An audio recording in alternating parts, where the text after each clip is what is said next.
And I'm going to tie all of this together. And yes, I'm also going to come back to Mark Wahlberg in just a moment and tie all of this together.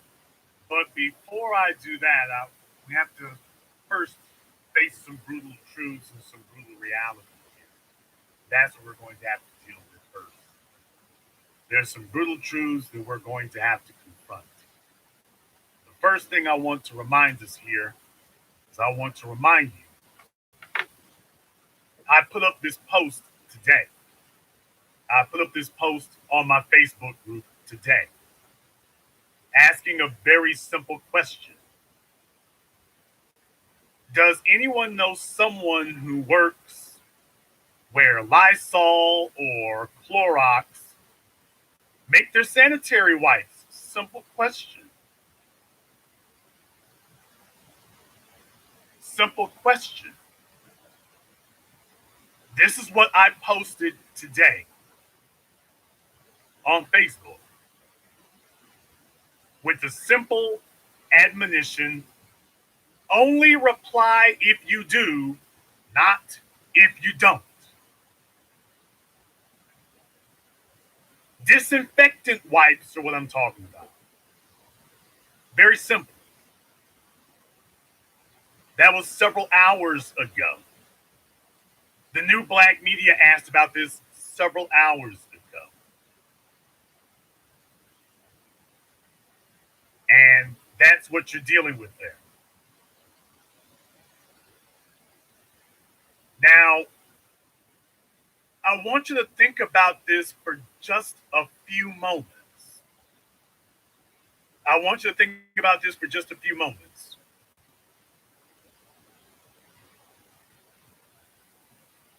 Because I'm about to tie this all together for you.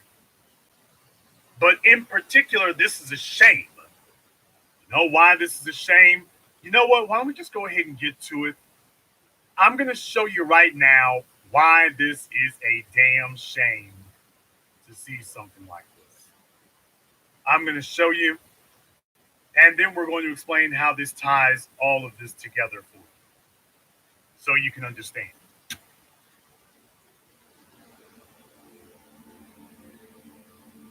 I don't find it stressful.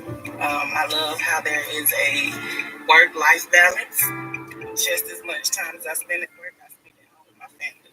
I don't just hit the snooze button a million times anymore. I can get up and come home and get to work.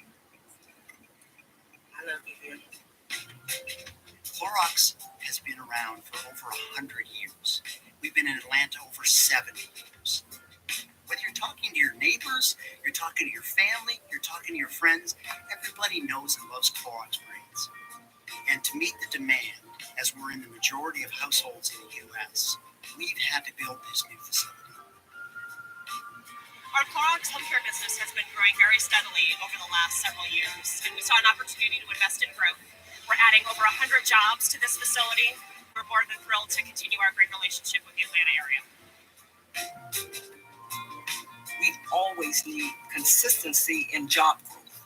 So this is awesome for our community and the growth of our community. Clorox is one of our truly great corporate citizens. Their contributions to this community provide an invaluable stimulus to the good that is here now and the great that is to come. It provides a very stable platform, good jobs, coming in at great rates, great benefits. We attract reliable people. I think we get the cream of the crop. It provides a very stable platform, good job. Why don't I just go ahead and freeze that right there?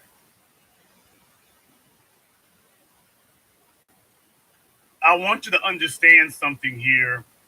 They did this expansion back in 2017, 3 years ago, in Atlanta. Not enough for you to just name some far-flung city somewhere. They did this expansion in Atlanta, your so-called Black Mecca. And this commercial that Clorox put together is a quintessential example of Black labor white wealth. I want you to understand that. This isn't in some far-flung, tucked away, well-hidden city somewhere. It's Atlanta, Georgia, right there where your Coca-Cola bottling is. And yet, when you take a look at the people doing the labor, they are all black. The people who actually run the business and make the machines work are all black.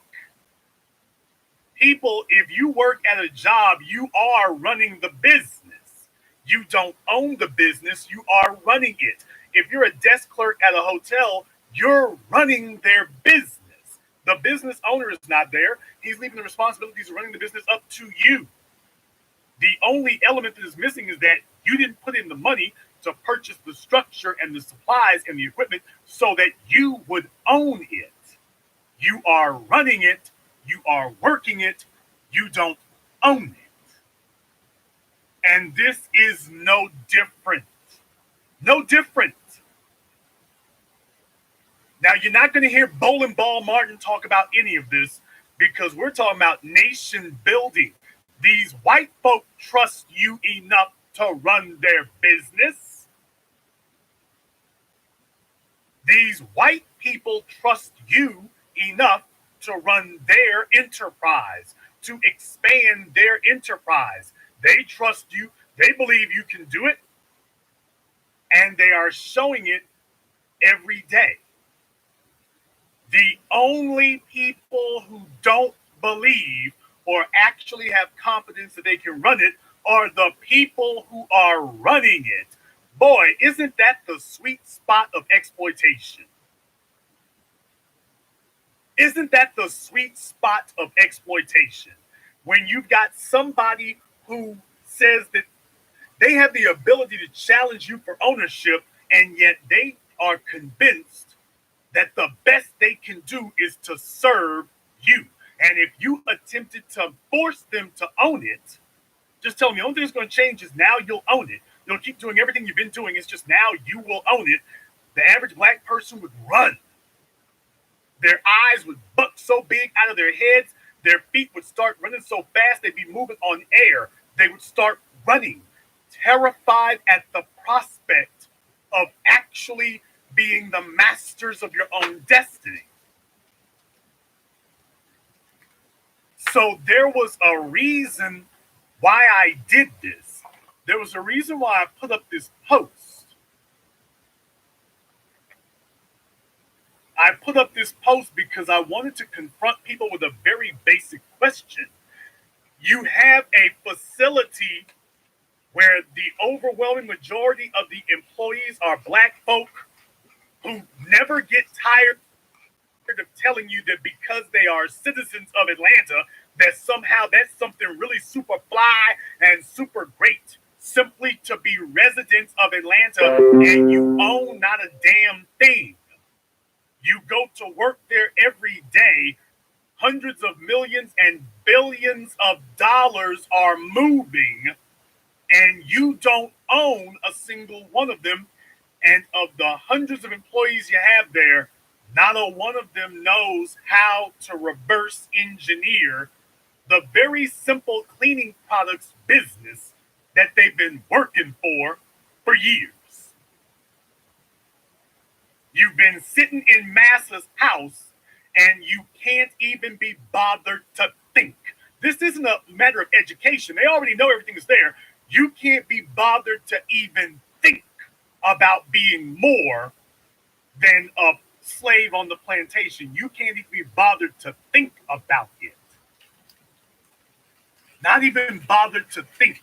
You're scared to even entertain the thought. At the place you work every day, you don't want to know what you're doing more than they do. Now, let's flip this around, shall we? Let's flip this around and ask Harlan Sanders. and he found something that we highly suspect he found among black people, did he sit there and try to figure out how he could work for us and how he could help make our lives better and how he could help us to enjoy the riches of what we made? No, he saw you had something valuable, and the first thing that came to his mind was, how the hell can I take this, reverse engineer it, and now I own it? I'm not ever gonna work for you, ever. If somebody's gonna be running the damn thing, I'm gonna be running it. I want your knowledge, I want your expertise, I want your accomplishment, but I don't need you. When it comes time to collect the money, I'm gonna be doing that solo. All I really want is to know what you got so I can reverse engineer it. That's what I want. I want that. Maybe that's not enough examples for you there. Let's talk to Marky Wahlberg. For those of you old enough, when you remember 25 years ago, Mark Wahlberg, the brother of the other Wahlberg on New Kids on the Block, he was one of these white wiggers. That picture over there on the left, that was Marky Mark of Marky Mark and the Funky Bunch. Remember that? Which, by the way, was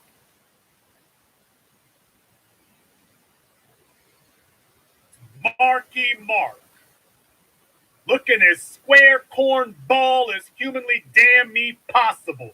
Oh yeah, and about the time he was Marky Mark, wasn't he going around committing hate crimes, by the way? By the way, about the time he was running around being Marky Mark, wasn't he running around committing hate crimes? Wasn't he doing that? Oh, I'm sorry, we weren't supposed to remember that? Because he tried to get that expunged a few years back. But by the way, wasn't this same Marky Mark, yo, hey homeboy, I'm down, white boy, wasn't he running around committing hate crimes, by the way? Didn't he get arrested for that? Didn't he bust somebody's damn eye out, literally? Didn't he do that? Okay, I'm just checking. I just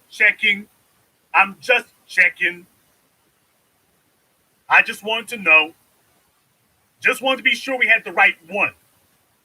I just wanted to know he had the right one. Correct. Everybody talks about the Asian fella, but understand he really wanted some black victims.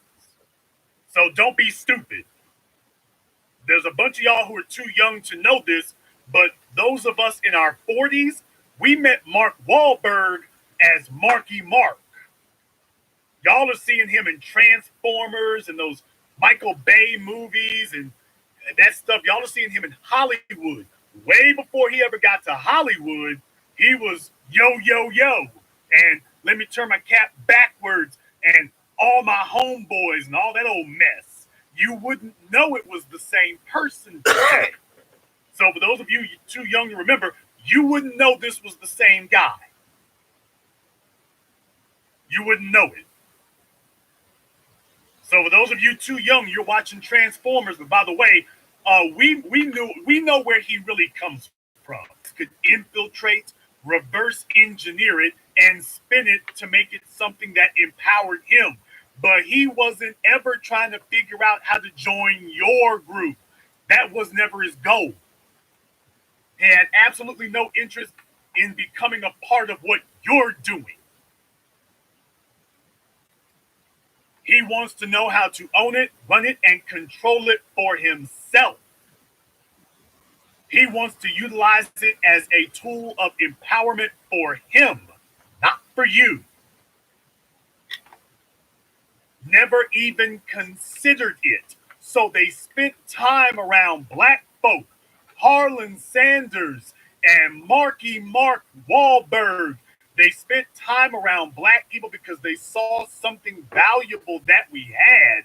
And then they were off to go profiteer for themselves. They took what we had and reverse engineered it to empower themselves. So I'm seeing a bunch of black folk working at white corporations right now in the middle of a so-called pandemic. The black people are the labor at these cleaning factories, at these disinfectant companies. We're the labor. We do all the work. We set up everything. We bring in and ingest all the. I'm talking about ingesting in the building, not eating. Guys, said it for the Bushika bots out there, Bushika bears. If I say ingest, handle the chemicals. We're the ones who handle the cloths because they're cloths. They're not paper towels in those disinfectant wipes. We're the ones who fill up the aerosol bottles. We're the ones that put on the labels. As you saw in the video, we're the ones who do all the damn straw bossing. Everything that involves actual labor, the actual work, we're the ones doing that. They're the ones doing what they've done since the beginning of time. They're the overseers. The people wearing the suits and the polo shirts, you're not going to do nothing there. The black folk are on the forklifts. The black people are loading up the trucks. The black people are moving the pallets. The black people are handling the chemicals. The black people are counting up the assembly line. The black folk are doing the work. As you can see from their very own video, we're the ones, as since the plantations, as always, nothing has changed. We're the ones doing the actual labor. We're the ones doing all of this. Now, so how in the hell is it that there's supposedly a shortage of disinfectant wipes and hand sanitizer and cleaning products, and black folks sitting up here complaining about what we don't have? Or should I say worse? I guess I'm the one complaining about it here because I'm taking a look at Atlanta and I'm seeing where black people are being dispossessed all over the damn place. And yet at the Clorox factory in Atlanta, black folk are doing all the work and own nothing. Now, how in the hell is it that you've been working for these white folk for all these years and you don't know how to do what they do? And yet Colonel Sanders didn't need to stick around you for years before he was able to lift what you could do. Mark Wahlberg didn't have to be around you for years before he reverse engineered and lifted what you could do. So when I take a look at Atlanta, it's a damn shame and it's an embarrassment and a disgrace that I'm bringing you the physical evidence that black folk run these cleaning companies.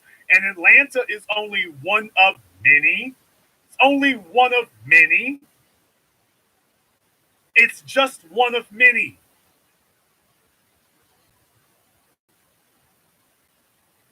That's the issue.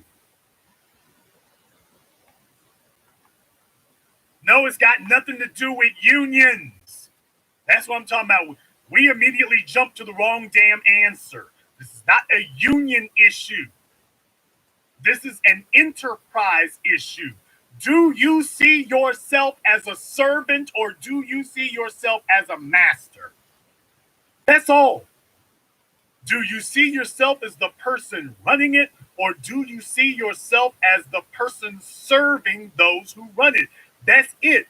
Once you have made your decision that you're going to run it, that's it. Okay, you know what? All right, had enough of that. I've had enough of that. In the chat room there, that's perfectly fine. Little lady, in the chat room, Miss Little Lady, I want you to go ahead and give us a call up so you can explain to me exactly what it is that the unions have to do with what I've been talking about here. The unions are the problem. Okay, fine. Let me go ahead and make it where you can call us up then, and you can explain it to me because you understand.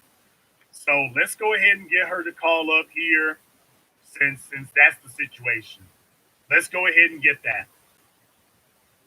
Let's go ahead and get that. So why don't we go ahead and get somebody to call me up? I'm talking to her. I'm not talking to anybody else. But let's go ahead and have her call up and she can explain to me. how it is that the unions are to blame for what I'm discussing here tonight. I'd like you to explain it to me. No, don't put it in the chat. You are being drafted to give us a call. Engaging Black, you can give us a call also. So Little Lady and Engaging Black are going to call us up, and they're going to explain how it is that the unions are the obstacle to Black folk having ownership. That's what I'm going to want to see here. I want someone to explain to me how a union blocks your ability to gain ownership. That's what I want to know. I want to find that out. So the telephone lines are open for those two only. If we don't get a call from them, then we're going to have to help them out of the chat room. But this is their opportunity to educate the rest of us. This is their opportunity to educate us so we can find out exactly what it is the unions could have done or should have done. So let's go ahead and get to that. Those are the only two people I want calling in. If anybody else calls up, I am going to Superman clown you, and then I'm going to hang up on you. I'm only opening up the phone lines for just those two so they can have an opportunity to explain what it is that I'm just not seeing here. So those are the only two with permission to call up. Anybody else, do not get on the line. Do not call in to listen on the line. Do not pick up the phone or dial for any reason unless you are calling in to speak. And those are the only two people I want calling in. Little Lady and Black, you can